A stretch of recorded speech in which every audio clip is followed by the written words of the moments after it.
الحمد لله وكفى وسلام على عباده الذين اصطفى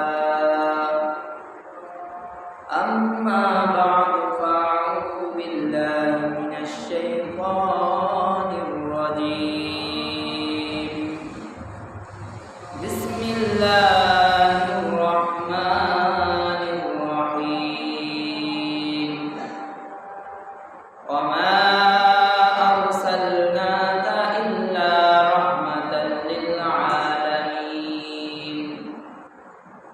وقال رسول الله صلى الله عليه وسلم من أحب سنتي فقد أحبني ومن أحبني كان معي في الجنة وقال رسول الله صلى الله عليه وسلم أنا خاتم النبيين لا نبي بعدي أو كما قال عليه الصلاة والسلام إن الله ملائكته يصلون على النبي يا أيها الذين آمنوا صلوا عليه وسلموا تسليما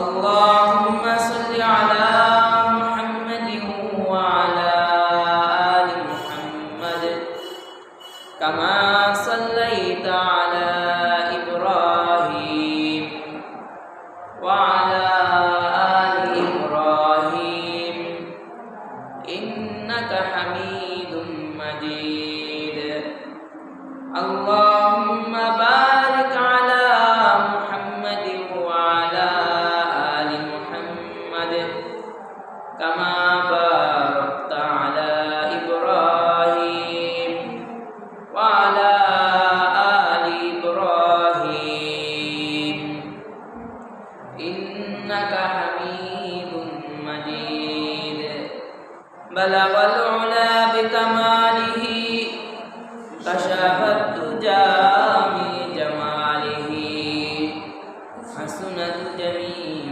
خصاله صلوا عليه وآله بلغ العلا بكماله كشف الدجى بجماله حسنت جميع خصاله صلوا عليه وآله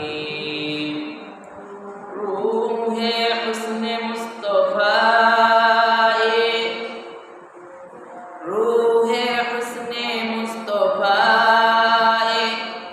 एक बहरे बेकरार उसके साहिल तक कोई शेरे बया पहुँचाने बलवल उला बिकमालिही कशफत तुजा में जमालिही हसनत जमीउ खुसालिही सल्लु अलैहि वालिही আলহামদুলিল্লাহ মহান আল্লাহ পাক রব্বুল আলামিনের দরবারে লাখ কোটি শুকরিয়া যে আল্লাহ পাক রব্বুল আলামিন আপনাকে আমাকে আল্লাহর মসজিদে জুমার নামাজের উদ্দেশ্যে আসার এবং বসার তৌফিক দান করেছে সেই বিশ্ব মালিক বিশ্ব প্রতিপালকের দরবারে শুকরিয়া দান করি বলি আলহামদুলিল্লাহ। আজ রবিউল আউয়াল মাসের দ্বিতীয় জুমা। আমরা জানি এ মাসে আমাদের নবীজি দুনিয়াতে আসছিলেন, তবে আমরা বড়ই ভাগ্যবান, যেটা বলার কোনো ভাষা নাই। কারণ আপনারা জানেন সবাই যে বিগত নবীরা দোয়া করছে, আল্লাহ মুহাম্মদ সাল্লাল্লাহু আলাইহি সাল্লামের উম্মত বানান। আপনি আমি কি দোয়া করছি? দোয়া করি নাই, আমাদেরকে আল্লাহ এমনি উম্মত বানায় পাঠাইছে। সেই নবী আগমনের সময় বলা হয় 12ই রবিউল আউয়াল বা 8-9 রবিউল আউয়াল নবীজি দুনিয়াতে আসছিলেন। আসলে এমন এক নবী, যে নবীকে সৃষ্টি করা না হলে এই গোটা দুনিয়া সৃষ্টি হতো না।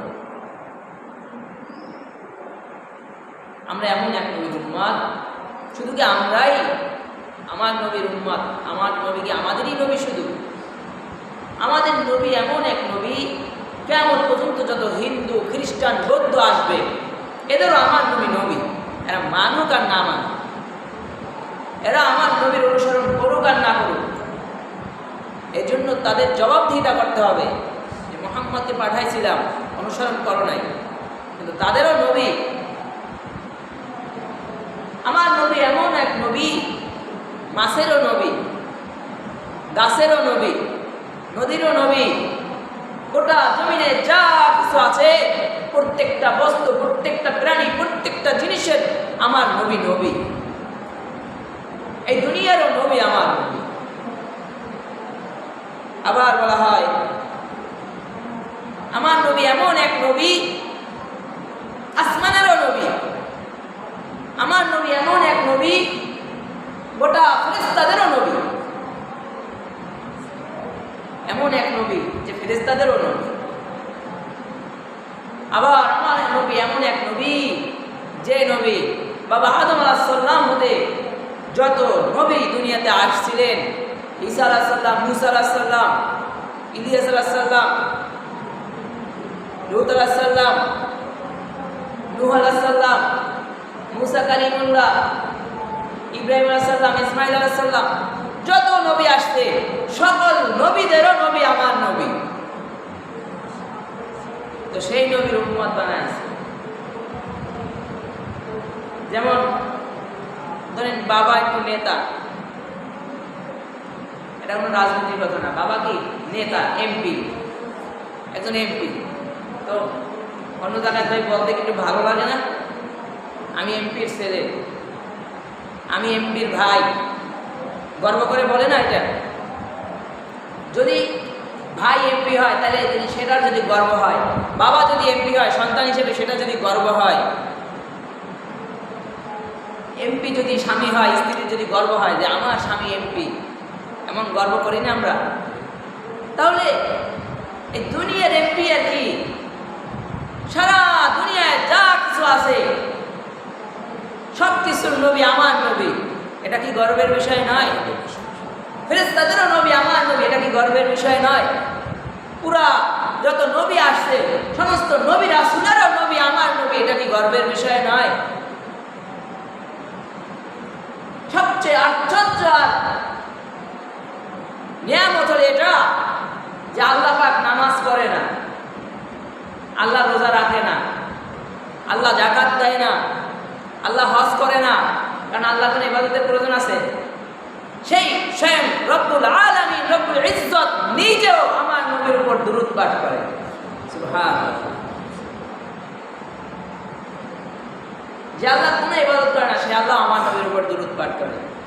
এমন এক নবীর উম্মত আমরা, কিন্তু সেই নবীর মর্যাদা মর্তবা আমরা বুঝি না। আমরা শুধু বছরে একদিন নবীকে স্মরণ করি।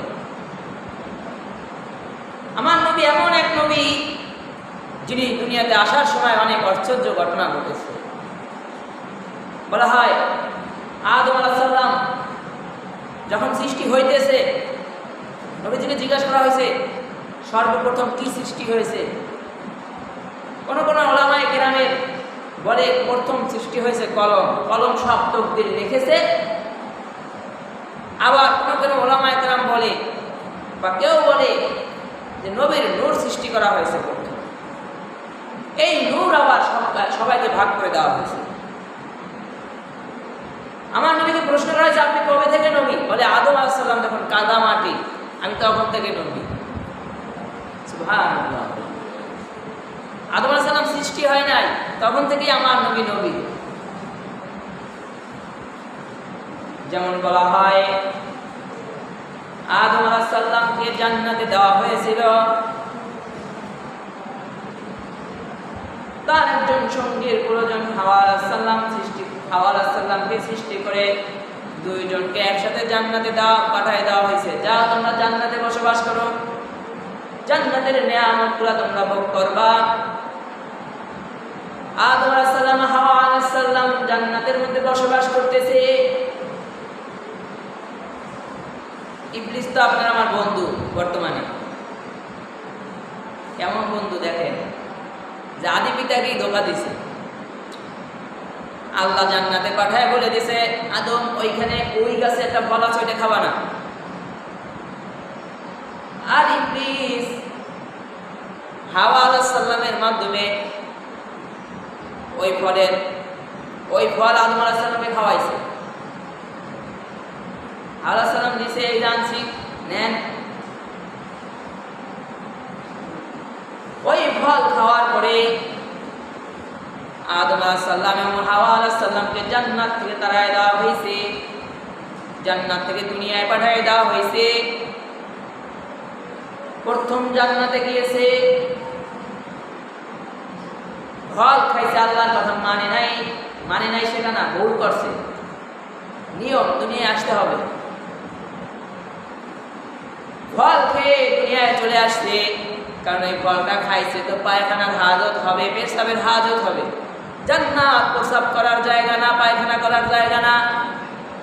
আল্লাহ বলে, আদম এখন দুনিয়াতে যাও, ফল খেয়েছো, এটা আমি নিষেধ করছি, এখন তোমার পায়খানার হাজত হবে, এখন দুনিয়ায় চলে যাও। বলা হয় হাওয়া আলাইহিস সালাম আর আদম আলাইহিস সালামকে দুই দিকে ফেলাই দেওয়া হয়েছে। আদম আলাইহিস সালাম বারবার কান্না করতেছে, আল্লাহ হাওয়াকে আমার সাথে একসাথে করে দেন। কোন দোয়া কবুল হইতেছে না। দোয়া তো কবুল হয়েছে, কারণ মুসলমানের মুমিনের দোয়া ফেরত হয় না, নবীর দোয়া কেটে ফেরত হবে, কিন্তু আল্লাহ দিতেছে না। হঠাৎ একদিন আদম আলাইহিস সালাম বলতেছে, আল্লাহ মুহাম্মদ নামের উসিলায় হাওয়াকে আমার কাছে ফিরাইয়া দাও। আল্লাহ বলে, কিরে আদম, মুহাম্মদ পাইলা কই? কার শাদিমে খুঁটি দেখেছি, খুঁটির ভিতর মুহাম্মদ লেখা দেখেছি, আর শাদিমের খুঁটির ভিতর লেখা দেখছি লা ইলাহা ইল্লাল্লাহ, লা ইলাহা ইল্লাল্লাহ মুহাম্মাদুর রাসূলুল্লাহ। আর শাদিমে লেখা দেখছি। হঠাৎ আমার মনে পড়েছে যে আল্লাহর নামের সাথে লেখা দেখছি মুহাম্মদ একটা নাম আছে, অথচ তখন আমার আপনার নবী দুনিয়াতে আসে নাই। আমার আপনার নবীর কে উসিলা বানায়া দোয়া করে নাই আদম আলাইহিস সালাম। আদম আলাইহিস সালাম দোয়া করছে মুহাম্মদ নামের উসিলায়, আর শাস্তি দিয়ে না। তো সাথে সাথে আল্লাহ দোয়া কবুল করে ফেলছে, বলে এমন এক নাম নিছো, এখন আর আমি তোমায় ফেরত দিতে পারবো না। আমার নবীর শান আর আমার নবীর মান এত যে দুনিয়াতে আসে নাই, অথচ পৃথিবীতে যাকে প্রথম দুনিয়াতে পাঠানো হয়েছে, এই নবীরও দোয়া কবুল হয় আমার নবীর নামের উসিলায়। মুহাম্মদ এমন এক নাম, এ নামের সাথে কিয়ামত পর্যন্ত যারা প্রেম করবে আর যারা মুহাব্বত করবে, এদের জন্য তো জান্নাতের রাস্তা সহজ হয়ে যাবে। এমন এক নবী, আপনি আমিও দুনিয়াতে জন্ম হয়ে আসছি। বলা হয় অনেক অলৌকিক ঘটনা আছে আমার নবীর জন্মগ্রহণ করার, বললে তো টাইম শেষ হয়ে যাবে, কিন্তু কথা শেষ হবে না। কিন্তু আমার নবীর শান আর মান বোঝার জন্য একটা ঘটনাই যথেষ্ট। যে আদম আলাইহিস সালামের দোয়া কবুল হয়েছে মুহাম্মদ নামের উসিলায়। আব্দুল মুতাল্লিব মক্কায় থাকতো। আব্দুল মুতাল্লিবের এক সন্তান আব্দুল্লাহ, আব্দুল্লাহকে বিবাহ করাবে। মেয়ে দেখতেছে। যখন বাড়িতে বিবাহের কথা চলে, ফাতেমা বিনতে মুররা নামক এক মহিলা আব্দুল্লাহকে দেখলো। ফাতেমা বিনতে মুররা বলে, আব্দুল্লাহ তুমি আমাকে বিবাহ করো। আব্দুল্লাহ বলে, না, আমার পিতা আছে, আমার পিতা সিদ্ধান্ত নিবে, আমার পিতা যেটা আমাকে বিবাহের বন্ধনে আবদ্ধ করে দেবে আমি সেখানেই বিবাহ করব। ফাতেমা বিনতে মুররা বলে, এ আব্দুল্লাহ আমাকে বিবাহ করার প্রয়োজন নাই, একটা মুহূর্ত একটা বারের জন্য আমার সাথে শারীরিক চাহিদা পূরণ করো। আব্দুল্লাহ বলে, না, এটা আমার দ্বারা হবে না, আমি কোনো অবৈধ সম্পর্ক করতে রাজি না, করতে পারবো না। ঠিক কিছুদিন পরে আব্দুল্লাহর বিবাহ হয়ে গেল আমিনার সাথে। আমিনার সাথে যখন বিবাহ হয়ে গেল, যে মহিলা একটা বারের জন্য আব্দুল্লাহর সাথে জিনা করতে চেয়েছিল ফাতেমা মুররা, কিছুদিন পরে ফাতেমা বিনতে মুররার সাথে দেখা হয়। ফাতেমা বিনতে মুররা আর কথা বলে না, এত আকৃষ্ট হয়েছিল যে এত প্রেমে পড়েছিল, নিজের সতীত্ব বিলাই দিতে চেয়েছিল আব্দুল্লাহর কাছে। আজ আব্দুল্লাহর সাথে কথা বলে না। কেন কথা বলে না? ফাতেমা বিনতে মুররা পিছে পূর্ব আগের যে নবী ছিল, এদের যে কিতাব ছিল, এই কিতাবগুলো তার জানা ছিল। কিতাব জানা থাকার কারণে কিতাবের ভিতরে মুহাম্মাদুর রাসূলুল্লাহ সাল্লাল্লাহু আলাইহি ওয়াসাল্লামের নাম পেয়েছে। সেই নাম পাওয়ার দ্বারা ফাতেমা এটাও জানতো মুহাম্মাদের পিতা হবে আব্দুল্লাহ, মাতা হবে আমিনা। আর আব্দুল্লাহকে যখন দেখছে, আব্দুল্লাহর ভিতরে আলাদা নূরের আলো চমকাইতেছিল। বলা হয় এটা আমার নবীর নূর ছিল আব্দুল্লাহর ভিতরে। ফাতেমা চেয়েছিল আব্দুল্লাহর সাথে একবার শারীরিক সম্পর্ক, যৌন চাহিদা পূরণ করে হলেও আব্দুল্লাহর নূরটাকে নিজের গর্ভে নিবে। নিজের গর্ভে নেওয়ার জন্য আব্দুল্লাহকে প্রস্তাব দিয়েছিল, এছাড়া আর কোনো শারীরিক তার চাহিদার জন্য নয়। আর এখন আর আব্দুল্লাহর সাথে কথা বলে না, কারণ এখন আর আব্দুল্লাহর ভিতর সেই নূর নাই। নূর তো আমিনার গর্ভে চলে গেছে। এমন এক নবী, মা আমিনা বলে, এ আরবের মহিলারা, তোমরাও বাচ্চা জন্ম দাও, তোমাদেরও তো পেটে বাচ্চা আসছে, খোদার কসম আমার মা নেই, তোমার পেটে আসছে। আজ পর্যন্ত আমার পেট কোনো সময় বড় হয় নাই।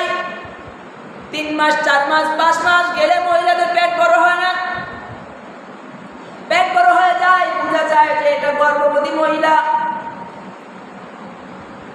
আমিনার পেট বড় হয় নাই, কেউ বুঝতে পারে নাই যে আমিনা একজন গর্ভবতী মহিলা। আরো অলৌকিক ঘটনা ঘটেছে, বিভিন্ন সময় বিভিন্ন কিছু আমিনা স্বপ্নেও দেখছে।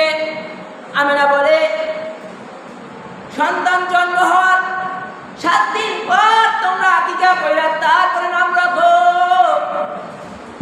আর আমার মানিক আমার পেটে আসার পরেই আমি স্বপ্নে দেখেছি আমার মানিকের নাম হবে মুহাম্মদ। কে যেন স্বপ্নে বলে গেছে, জানে না এক নূর তোমার গর্ভে আছে, এটার নাম কিন্তু মুহাম্মদ হবে।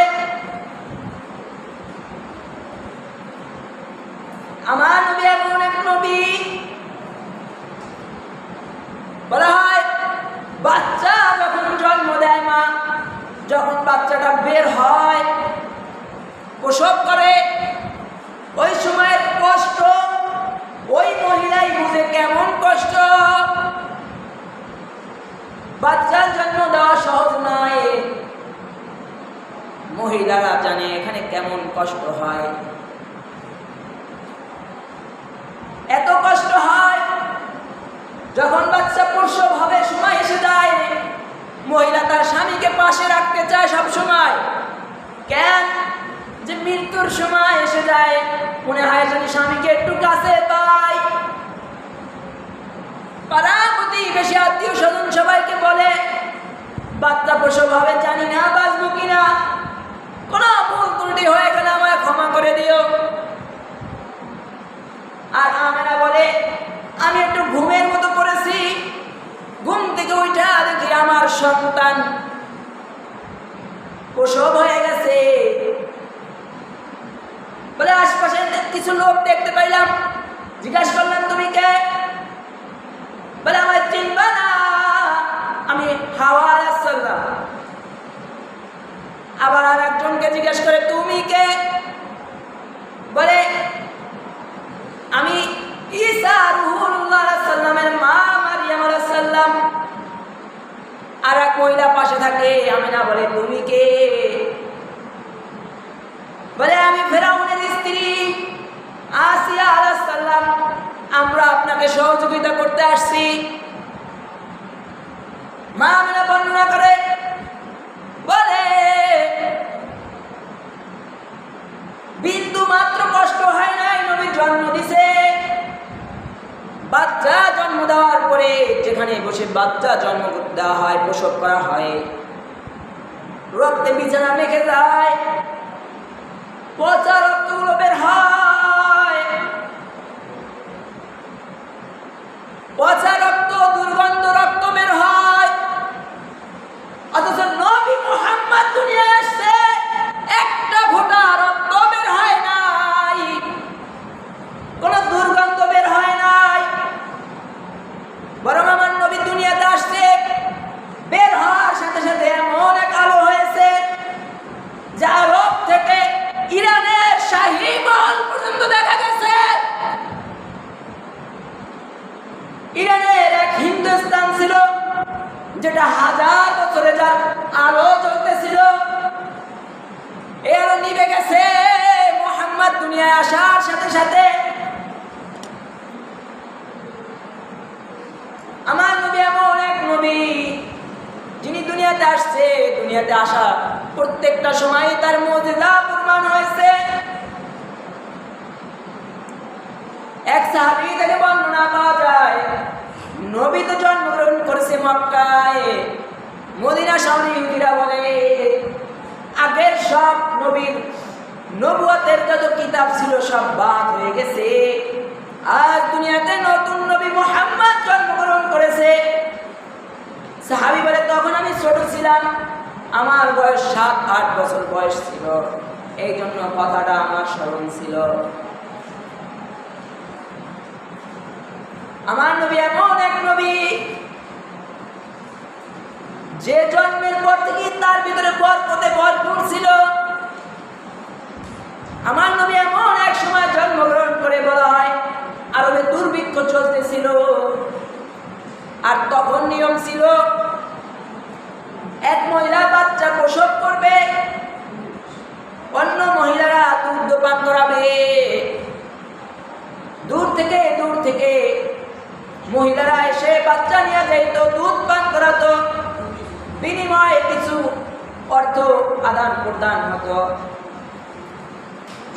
এই দিক দিয়া হালিমাতুস সাদিয়া আসছে, একটা কাফেলা আসছে, বলা হয় হালিমাতুস সাদিয়া যেই গাদায় করে আসছে, যে আরোহণ করে, যেটা আরোহণ করে আসছে, এটা এত কমজোরি আর শক্তি ছাড়া ছিল যে হালিমাতুস সাদিয়া রাদিয়াল্লাহু তাআলা বারবার পিছিয়ে পড়ে যায়। সাথের সাথীরা বারবার রাগ হয়ে যায় যে কি নিয়ে আসছে এটা, যে চলতে পারে না। বাচ্চা যখন নিতেছে, এই দিক দিয়া নবী মুহাম্মদ যখন গর্ভে আসছিল, আমিনার গর্ভের পেটের গর্ভের বয়স যখন 6 মাস, তখন তো আব্দুল্লাহ ব্যবসা করতে গিয়ে ইন্তেকাল করে। তার মানে আমার নবী এখন এতিম, নবীর বাবা নাই। হালিমাতুস সাদিয়া ইনিও গরিব, এনার দুধ দেবে, এনার যে দুধ তার বুকেও দুধ কম। হালিমাতুস সাদিয়ার কাছে কেউ সন্তান দেয় না, কারণ তার বুকে দুধ নাই। আর আমার নবী মুহাম্মদ কেউ নেয় না, কারণ আমার নবী এতিম, টাকা পয়সা দিতে পারবে না। হালিমাতুস সাদিয়া তার স্বামীর সাথে বলে, ও আমার স্বামী, আসছি কত কষ্ট করে, খালি হাতে কি যাওয়া যায়? চলো বাপ সারা এতিম বাচ্চাকে নিয়ে যাই। বলা হয় আমার নবীকে কোলে নেওয়ার সাথে সাথে হালিমার কোনটা স্থানে দুধ এসে গেছে। এত পরিমাণ দুধ আসছে যে শুধু মুহাম্মদ খাইছে না, হালিমার যে সন্তান দুধের জন্য চিৎকার করতো, হালিমার দুধ দিতে পারতো না, সেই সন্তানটাও পেট করে দুধ খেয়েছে। সুবহানাল্লাহ, বাড়িতে গিয়ে কইে এত বরকত এসে গেছে যে হালিমাতুস সাদিয়া আসার সময় সকলের পিছে পড়ছিল, অথচ আমার নবীকে নেওয়ার সাথে সাথে ওই গাধাটা ঘোড়াটা পর্যন্ত সব শক্তিশালী হয়ে গেছে। যখন যায় এবার সঙ্গী সাথীরা বলে, হালিমা, যেই ঘোড়াটায় করে আসছিল এটা কি সেই ঘোড়া? বলে হ্যাঁ, এটা তো সেইটাই। বলে এমন কি হলো যেটা আগে চলতে পারে না আর এখন সবাই আগে চলে যায়? হালিমার তার স্বামী বুঝতে পারলো যে এক বরকতপূর্ণ বাচ্চা তাদের কোলে এসেছে। আমার নবী এমন এক নবী, যখন প্রসব হয় আর আমিনা ঘুম থেকে উঠে বলে, সন্তানটা একটু আমার বুকে দে। মুহাম্মদকে যখন কোলে নেয়, মা আমিনা খেয়াল করে, মা এরা তো সন্তানের ভাষা বুঝে, সন্তান কি বলতে চায়। মা দেখতেছে মুহাম্মদ তার লজ্জাস্থান হাত দিয়ে ডেকে রাখতেছে, আল্লাহু আকবার বলে।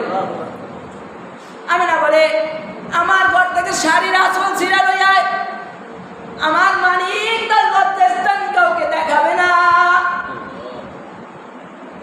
সুন্নাতে খাতনা আলাদা করার প্রয়োজন হয় নাই, সুন্নাতে খাতনা হয়েই আমার নবী জন্মগ্রহণ করেছে, আলাদা নাভি কাটতে হয় নাই, আল্লাহর পক্ষ থেকেই নাভি কাটা হয়ে গেছে।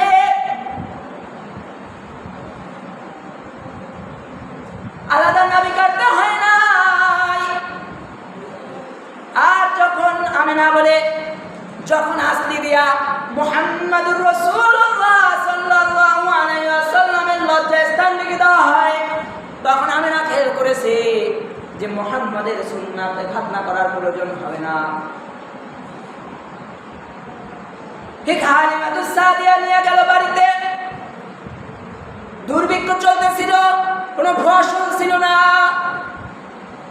যতগুলো ছাগলের পাল ছিল, গাধার পাল ছিল, যা ছিল প্রত্যেকটা প্রাণী দুধ শূন্য ছিল। যখন বাচ্চা আনতে যায়, হালিমার সব প্রাণীগুলো দুধ শূন্য ছিল, কিন্তু যখন মুহাম্মাদুর রাসূলুল্লাহ সাল্লাল্লাহু আলাইহি ওয়াসাল্লামকে নিয়ে ঢুকছে, তাকে প্রত্যেকটা পশুর দুধে ভরপুর,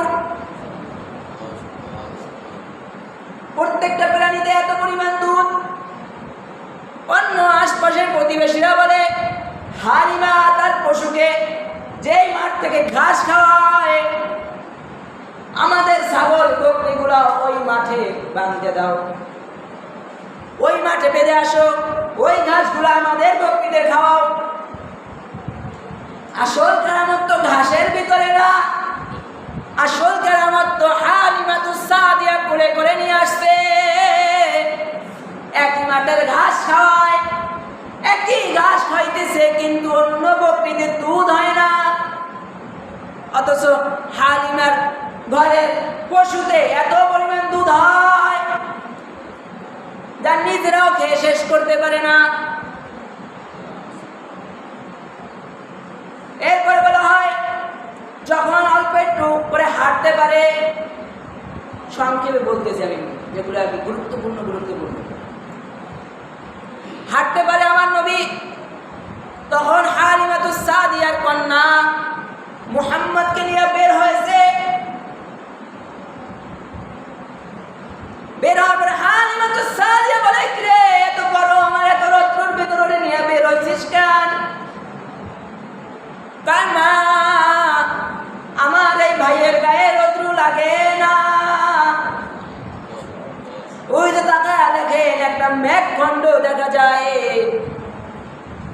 আমি আমার এই ভাইকে নিয়ে যেখানে যাই ওই মেঘটা ছায়া দেয়, আমি যেখানে দাঁড়াই ওই মেঘটা দাঁড়ায় ছায়া দেয়, আমার ভাইয়ের গায়ে কোনো রৌদ্র লাগে না। আমার নবী যখন হালকা পাতলা খেলাধুলা করতে পারে, আমার নবী খেলতেন না কিন্তু বাচ্চারা খেলতে এটা দেখতেন। ঠিক এমনই সময় দুজন সাদা লোক এসে আমার নবীর বক্ষ সিনা মুবারক চাক করে জমজম কূপের পানি দ্বারা, সাথে ভাই ছিল, দুধ ভাই ছিল। ইয়া হালিমাতুস সাদিয়া বলে, আম্মা তাড়াতাড়ি আসেন, দুইটা লোক আসছে, অদ্ভুত ধরনের সাদা পোশাক পরে দুইটা লোক আসছে আর মুহাম্মাদের বুক ছিঁড়ে ফেলছে। হালিমাতুস সাদিয়া পাশে গিয়া বসে দেখে মুহাম্মদ সাল্লাল্লাহু আলাইহি সাল্লাম বসে রয়েছে। বলে, বাবা কি হয়েছে? বলে, তেমন কিছু হয় নাই। বলে, এখান থেকে কিছু একটা বের করেছে, জমজমের পানি দ্বারা ধুইয়া আবার এখানে দিয়ে দিছে।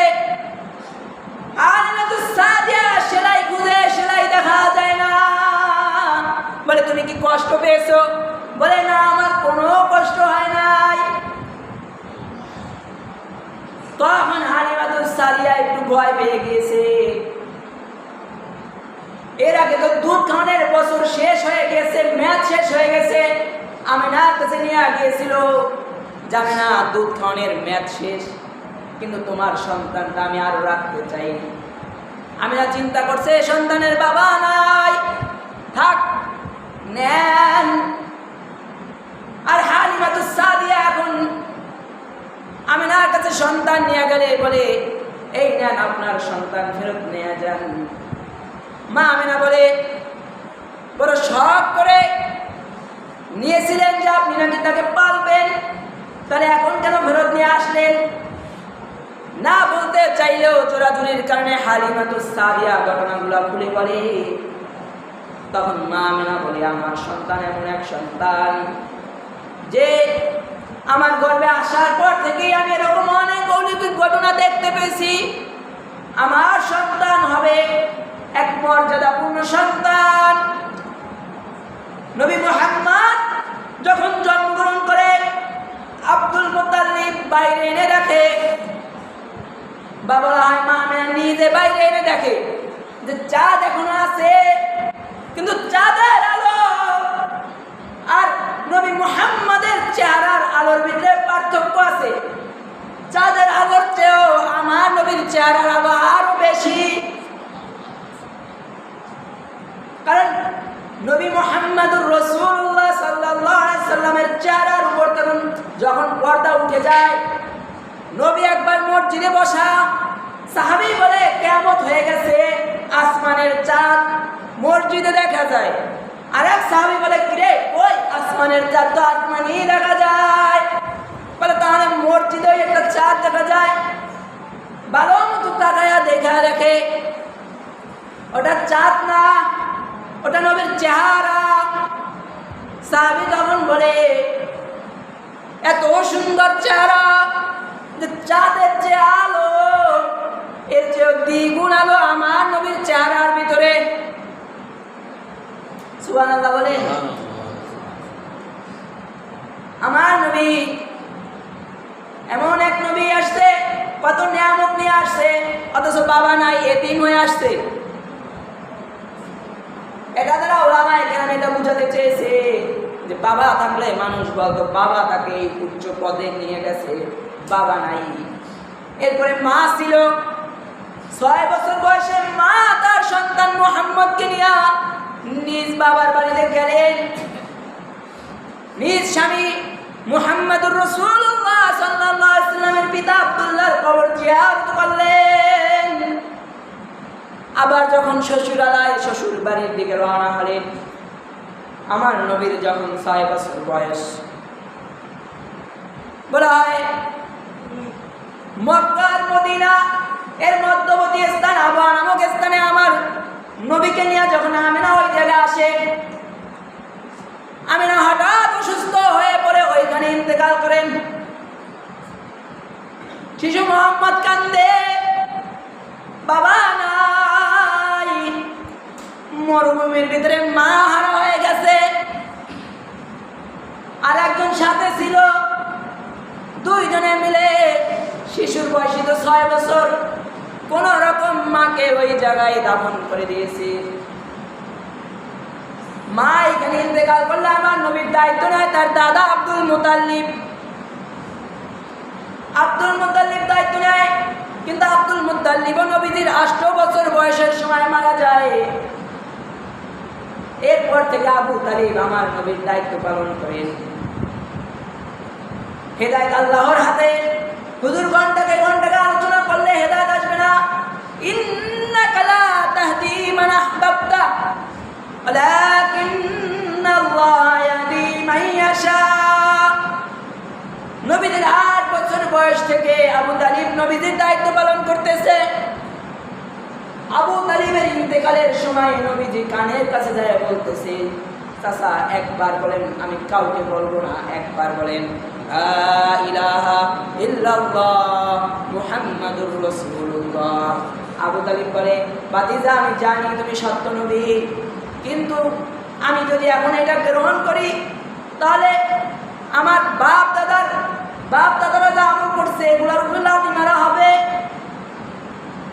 আমরা এখন কিছু মুসলমান আছি, হুজুররা যখন আলোচনা করে, হুজুররা যখন কিছু বলে, তখন বলে বাবাই কইরে আসছে, দাদাই কইরে আসছে, দাদার দাদাই কইরে আসছে, হুজুরে এখন আইছে এই কথা বলতে। এই কথা আবু তালিবও বলছে, আবু জাহেল এই কথা বলছে। এই জন্য তাদের কপালে হেদায়েত জুটে নাই।